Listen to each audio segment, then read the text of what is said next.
오늘 새벽에 하나님께서 우리에게 주신 말씀은 마태복음 15장 10절에서 20절까지 말씀 우리 같이 보겠습니다. 마태복음 15장 10절에서 20절까지 말씀 우리 같이 한 목소리로 읽겠습니다. 무리를 불러 이르시되 듣고 깨달으라. 입으로 들어가는 것이 사람을 더럽게 하는 것이 아니라 입에서 나오는 그것이 사람을 더럽게 하는 것이니라. 이에 제자들이 나와 이르되 바리새인들이 이 말씀을 듣고 걸림이 된 줄 아시나이까? 예수께서 대답하여 이르시되 심은 것마다 내 하늘아버지께서 심으시지 않은 것은 뽑힐 것이니 그냥 두라. 그들은 맹인이 되어 맹인을 인도하는 자로다. 만일 맹인이 맹인을 인도하면 둘이 다 구덩이에 빠지리라 하시니 베드로가 대답하여 이르되 이 비유를 우리에게 설명하여 주옵소서. 예수께서 이르시되 너희도 아직까지 깨달음이 없느냐? 입으로 들어가는 모든 것은 배로 들어가서 뒤로 내버려지는 줄 알지 못하느냐? 입에서 나오는 것들은 마음에서 나오나니 이것이야말로 사람을 더럽게 하느니라. 마음에서 나오는 것은 악한 생각과 살인과 간음과 음란과 도둑질과 거짓 증언과 비방이니 이런 것들이 사람을 더럽게 하는 것이요 씻지 않은 손으로 먹는 것은 사람을 더럽게 하지 못하느니라. 아멘. 할렐루야. 말씀에서 귀한 은혜가 저와 여러분의 있기를 소망합니다. 예수님 보면은 참 이 가르침을 주실 때도 그냥 주시는 것이 아니라 이 선별해서 맞춤형으로 주고 계시구나 라는 것을 깨달을 때가 있습니다. 여러분 성경을 자세히 한번 보십시오. 산상순을 할 때도 제자들을 따로 불러 모으시잖아요. 불러 모으셔서 제자들만 딱 넣고 산상순의 그 유명한 가르침을 증거하십니다. 뿐만 아니라 변화산 사건에서는 베드로, 야고보, 요한 딱 제자들 중에서 세 사람만, 이 제자들도 다 같은 제자들이 아니었나 봐요. 딱 제자들 세 사람만 딱 불러가지고 가서 그 놀라운 일들을 경험하게 하시는 것이죠.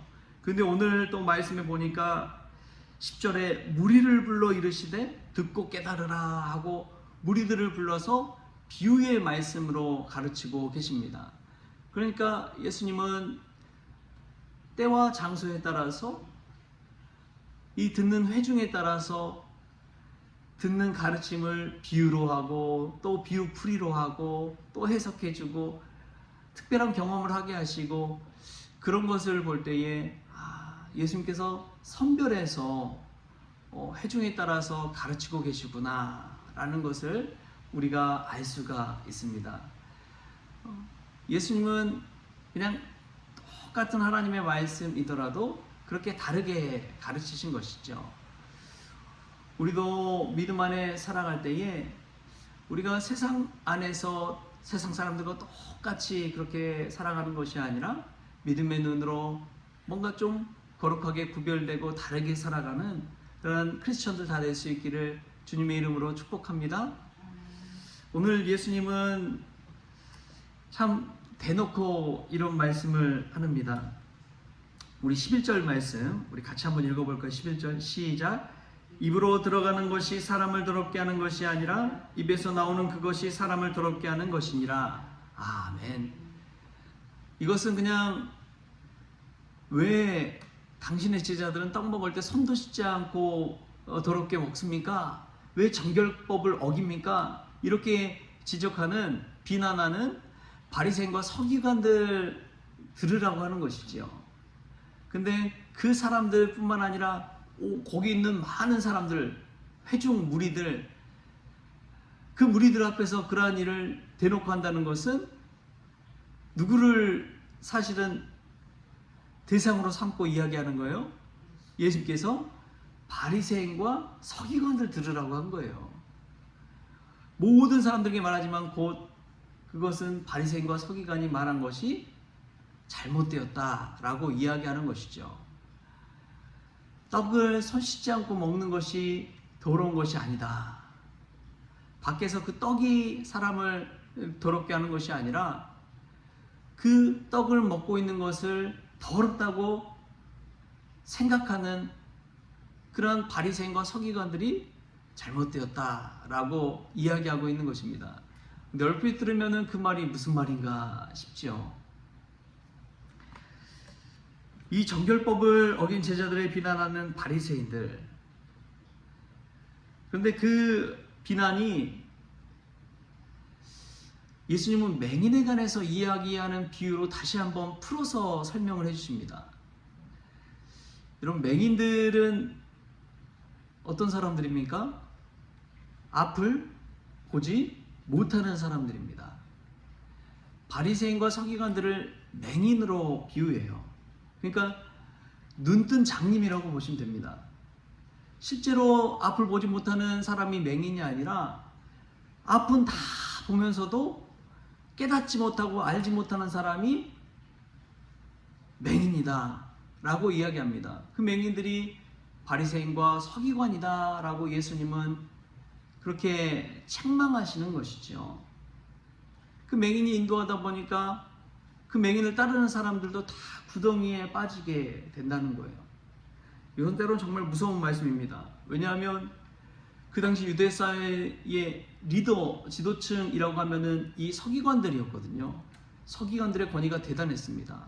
하나님의 말씀을 그대로 기록하는 그 기록자들은 그 당시에서도 높임받는 그러한 사람들, 권위 있는 사람들에 속해 있었기 때문에 그렇습니다. 그런데 그들을 맹인이라고 그렇게 이야기하는 것이죠. 왜 맹인이라고 여겼을까요? 하나님의 아들 예수 그리스도를 눈앞에 보고도 알아보지 못했기 때문에 그렇습니다. 하나님을 하나님으로 바라보지 못하고 예수님을 예수님으로 바라보지 못하고 사람들의 더럽게 하는 것이 진정 무엇인지를 깨닫지 못하는 그러한 맹인들. 이 맹인에 관한 비유를 할 때 예수님께서 또 다른 성경에서 우리 마태복음 뒤에 보면 또 똑같은 이야기가 거의 나옵니다. 마태복음 23장 말씀 한번 찾아볼까요? 마태복음 23장 16절부터 우리 19절까지 말씀 우리 한번 보겠습니다. 마태복음 23장 16절부터 19절 제가 읽겠습니다. 화 있을진저 눈먼 인도자여 너희가 말하되 누구든지 성전으로 맹세하면 아무 일 없거니와 성전에 금으로 맹세하면 지킬지라 하는도다.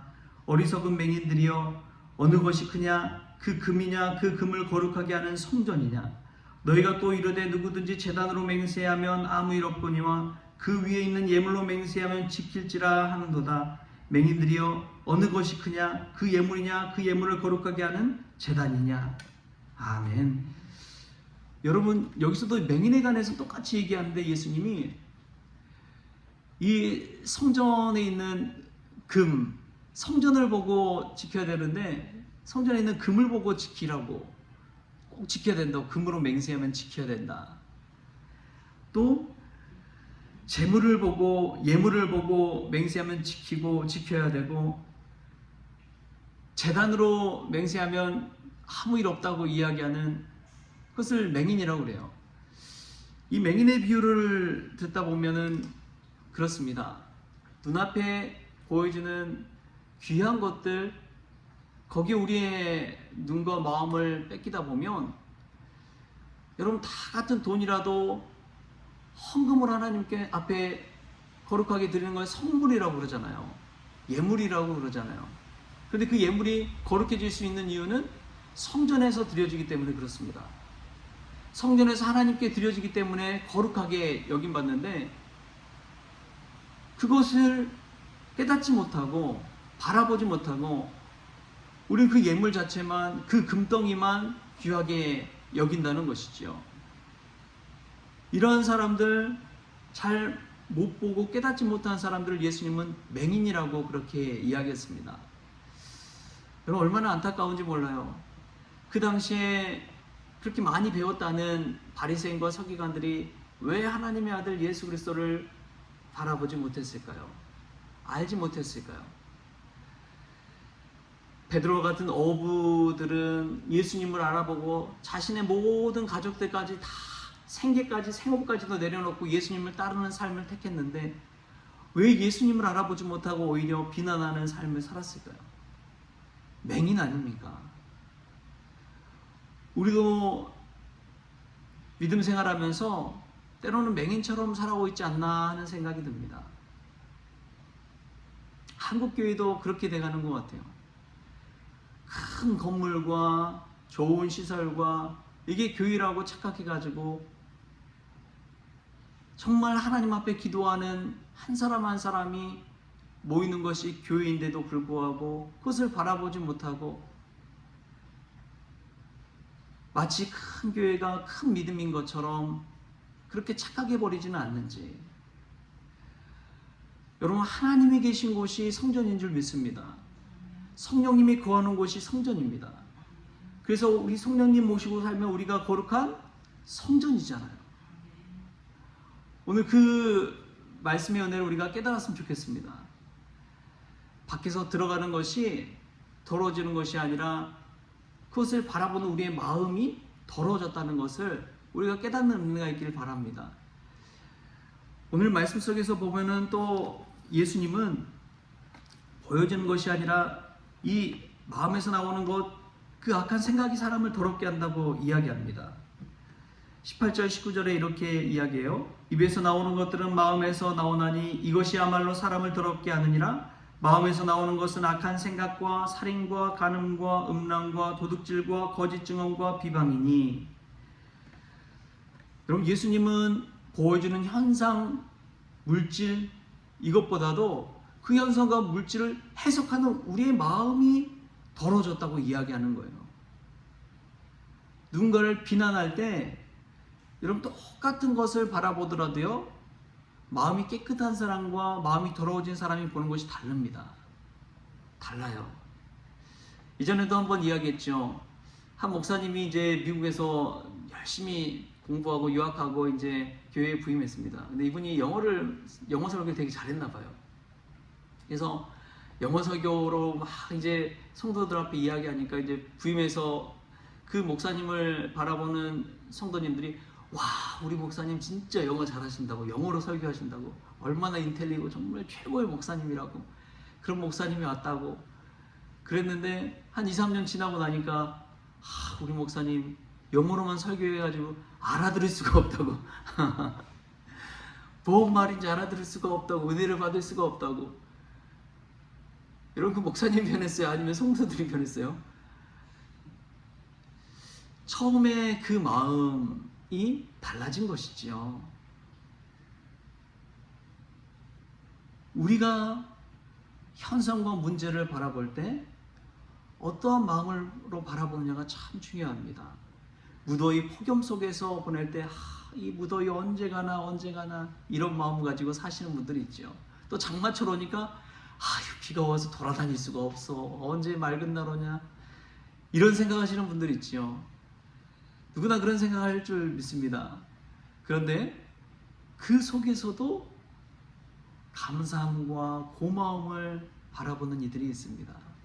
똑같은 현상과 현실 가운데서 문제 앞에서도 하나님의 시선으로, 하나님의 마음으로 그 사람과 그 물질을 바라보는 그 마음, 그것이 믿음인 줄 믿습니다. 여러분, 그 믿음으로 오늘 하루를 사십시다. 똑같은 문제 앞에서도 이것은 문제가 아니라 하나님께서 나를 이 문제를 통해 성숙시켜 주려고 보내신 하나님의 선물이다. 나를 기도하게 하시고 나를 하나님 앞에 인도하시기 위해 주시는 하나님의 통로다. 여러분, 우리에게 닥치는 고난과 문제를 어떻게 바라보고 계십니까? 지저분하다고 다 지저분한 게 아니에요. 그것을 바라보는 우리의 시선이 문제인 것입니다. 우리의 시선이 문제예요. 길 가다가 보이는 거지와 노숙자를 바라보는 그 마음을 보십시오. 어떤 사람들은 막 쉬쉬하며 피해서 종종 걸음으로 가지요. 그러나 은혜 받고 가다 보면은 그 사람도 하나님의 사람이요, 거지의 모습을 하고 온 예수님이다 생각하고 다가가서 선행을 베풀고 따스한 말 한마디라도 하고 대하는 태도가 달라지는 것이죠. 우리의 마음이 문제인 줄 믿습니다. 우리가 맹인으로 살아가는 것이 아니라 예수님을 예수님으로 바라보고 하나님을 하나님으로 모실 수 있는 그런 믿음의 성도 될 수 있기를 바랍니다. 그래서 차별된 마음, 선별한 마음, 세상과 다른 마음, 믿음의 마음으로 오늘도 살아가는 그런 그런 저와 여러분 될 수 있기를 주신 예수님의 이름으로 축원합니다. 기도하겠습니다. 좋으신 하나님 감사합니다. 오늘 또 새벽에 깨워 기도의 자리로 말씀의 자리로 불러주시니 감사합니다. 보여주는 현상이 문제가 아니라 우리에게 다가오는 그 모든 물질과 현실이 문제가 아니라 그것을 바라보고 해석하는 우리의 마음이 문제라는 것을 깨닫게 하여 주시니 참으로 감사를 드립니다. 오늘도 믿음으로 살게 하여 주시고 그 모든 현실과 고난 속에서도 우리를 사랑하시고 우리를 성숙시켜 주시는 그 하나님의 마음과 은혜를 깨달을 수 있도록 주님께서 주장하여 주옵소서. 오늘 하루를 주심에 감사하며 예수님의 이름으로 기도하옵나이다. 아멘. 우리 주님이 가르쳐주신 기도로 오늘 새벽 기도를 마치겠습니다. 하늘에 계신 우리 아버지여, 이름이 거룩히 여김을 받으시오며 나라가 임하시오며 뜻이 하늘에서 이루어진 것 같이 땅에서도 이루어지이다. 오늘 우리에게 일용할 양식을 주시옵고 우리가 우리의 죄진 자를 사하여 준 것 같이 우리 죄를 사하여 주시옵고 우리를 시험에 들게 하지 마시옵고 다만 악에서 구하시옵소서. 나라와 권세와 영광이 아버지께 영원히 있사옵나이다. 아멘.